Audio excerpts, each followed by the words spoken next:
హనుమాన్ జయంతి ఉత్సవాల్లో భాగంగా పెద్దాపురంలో తృతీయ హనుమాన్ శోభయాత్ర నిర్వహించారు। ఈ శోభయాత్రలో ముఖ్య అతిథిగా ఆర్ఎస్ఎస్ సభ్యులు పోలేటి సత్యనారాయణ, పెద్దాపురం జనసేన ఇన్ఛార్జ్ తుమ్మల బాబు పాల్గొన్నారు। ఈ శోభయాత్ర సామర్లకోట ప్రసన్నాంజనేయ స్వామి గుడి నుంచి పట్టణ పురవీధుల్లో బైక్ ర్యాలీ నిర్వహించారు। హిందూ ధర్మ పరిరక్షణ కోసం హిందువుల ఐక్యత చాటేందుకు ఈ ర్యాలీ చేపట్టామని నిర్వాహకులు తెలిపారు।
ఇప్పుడు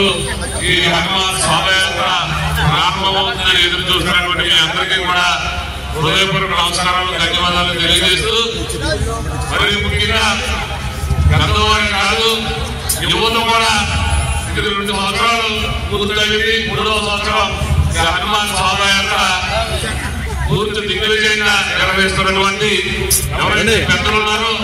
ఆ పెద్దలందరికీ కూడా వేదికటువంటి పెద్దలకు కానీ ఈ శోభాయాత్రని ఎంత స్వాభావికంగా ఈ యాత్రను పూర్తి చేస్తున్నటువంటి పెద్దలందరికీ ధన్యవాదాలు, కృతజ్ఞతలు తెలియజేసుకుంటూ ఈ కార్యక్రమంలో ఈ సంవత్సరం వచ్చినటువంటి యువత వచ్చే సంవత్సరం వారి స్నేహితుల్ని బంధువులను కూడా ఈ యాత్రలో పాల్గొనే విధంగా చూసి మన యొక్క ఐక్యతని మరోసారి నిరూపించవలసినటువంటి అవసరం ఉంది కాబట్టి మీరందరూ కూడా ఈ యాత్రలో ప్రతి సంవత్సరం పాల్గొని విజయవంతం చేయాలని మనస్ఫూర్తిగా కోరుకుంటూ సెలవు